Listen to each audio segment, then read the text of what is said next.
Hey, loan officers that are watching or listening today. I have Laura Brendeo, who is the president and owner of MLB Wholesale. Laura, before we get started today, why should a loan officer tune into this episode? Because loan officers, as part of what they do on their daily basis, is feeding their brain with what they need to know of the action and the consistency that they need to take on.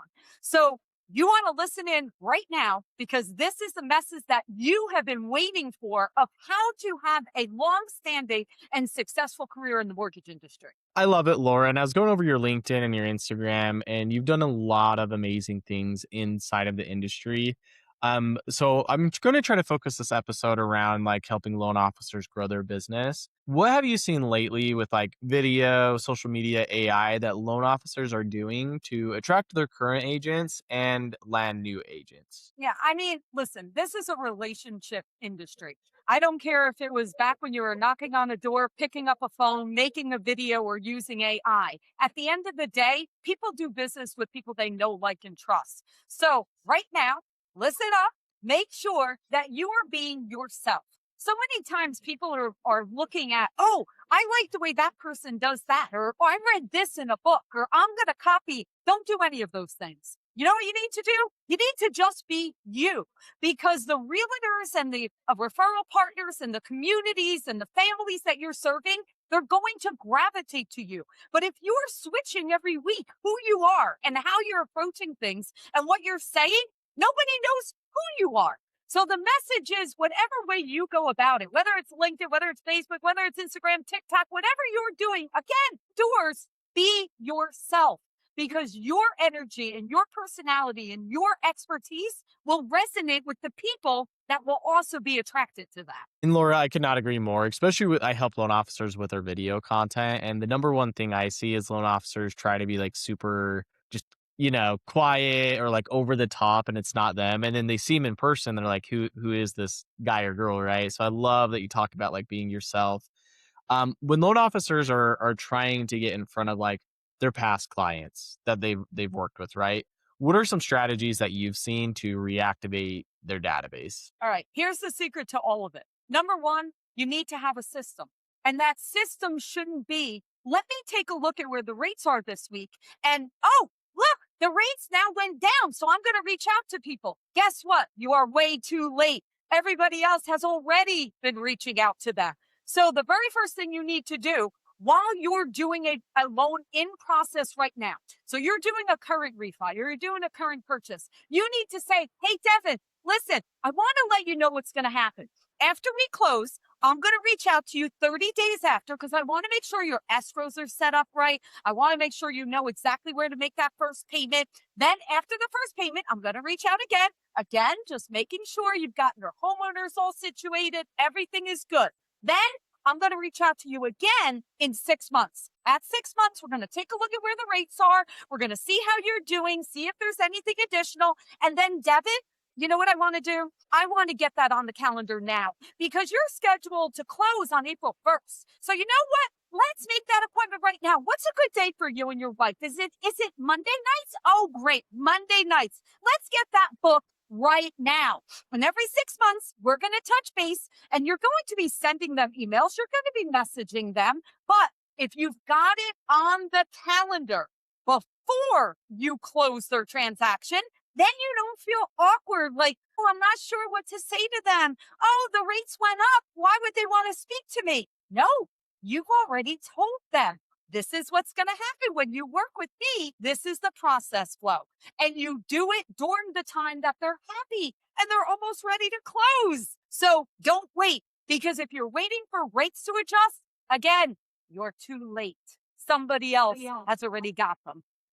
Okay, I love that so much about framing it because I see a lot of loan officers, they use their CRM to like get in contact with them 6 months down the road, a year down the road, but I haven't heard before like asking for that before it closes. So that's a great idea. So I love that.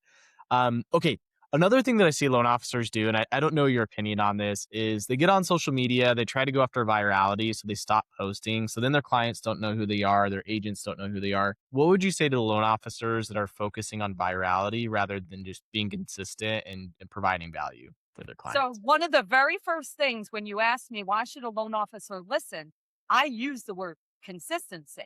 You have to be on social media. My personal opinion, I'll give you what I do. I am on there Monday through Friday. That's me, right? But remember, I'm B2B, not B2C. If I was B2C and I was working directly with consumers, I would be especially be there on the weekend, right? But for me, my clients are businesses. So it's Monday through Friday. You have to be on there all the time. Why? Number one, out of sight, out of mind. Number two, your personality is going to come through in that social media. So the more that you're allowing someone to connect to you, this is a relationship. If I'm not on social media, you can't have a peek into my life. You don't know what's going on with me, and you will soon forget me. So my opinion is, as a loan officer, you should be on there at minimum 5 days a week, and I would be on there on the weekend. So you can pick 2 days during the weekdays that you could drop. I love that. I think we're on the same page with that too. And how do you use so Laura, one of the things that like I face with and a lot of loan officers I work with face with is we'll record a video, we think like we're not good enough, our hair's messed up or something happens, and then we'll ask someone that watches our video and they'll say it's awesome. How do you overcome that that self-doubt? So I'm just going to give you, this is a question specific to me. Okay. And I give this advice, especially to the women in the industry, because they always say to me, every time I look at them, I find something wrong, or I have this self-doubt. I will tell you, Devin, I record one shot every single video that I do, and I never even look at it.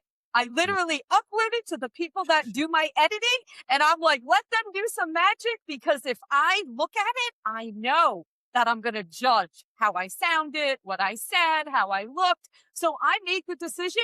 We're going one take, and then let the experts edit it and make it look great. I love it. Okay, one last question, and then I want to find out where people can like find you and stuff on social. So I saw this big mortgage coach make a post today about someone leaving a negative comment where he wore like a backwards hat and a t-shirt, which I think is fine, right? You probably know Yes, what I'm talking about. I do.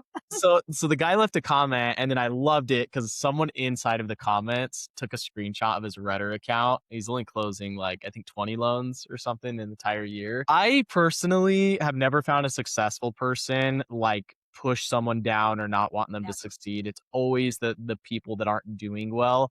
Can you talk about because it's just kind of fresh today, so I'd love to hear your thoughts on like just that whole thing. Yeah, and listen, we live in a society that there's an awful lot of judgment, right? Mhm. And I know that for anyone that's on social media, I've had people say to me, I can't do it because I'm afraid of the haters. I'm afraid of the people that are going to make those negative comments. Yeah, You just need to know that when you're extremely successful, you really don't have time to be spending judging other people and writing negative comments. You're way too busy right. focusing on your businesses and growing your business and investing in yourself and your communities. So the way that I look at that is number one, I wouldn't be the Redder person. That's not my style. But I certainly in that moment would realize that anyone that is trying to tear anyone down, regardless of whether it's pointing out something negative or making a negative comment, I don't believe that social media is the place to have those conversations. I believe that if there is something that needs to be discussed, it should be outside and not in front of everyone, right? But if it does happen, and listen, I run a wholesale company. There are certainly times where there may be a negative situation, and I will tell you that you have to address it. You can't ignore it. You actually do have to address it in the most positive way that you can, but you can't allow it to pull you down.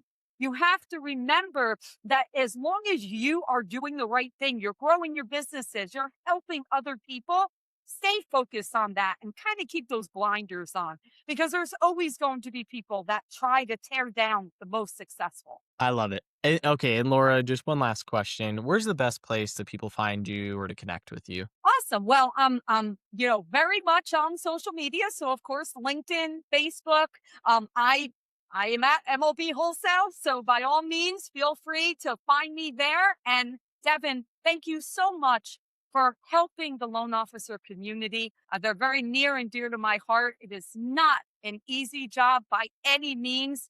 Thank you to all the loan officers out there for what you do every single day to continue to bring families home and to serve our communities. And thank you, Laura, for hopping on and sharing your insights. Appreciate you.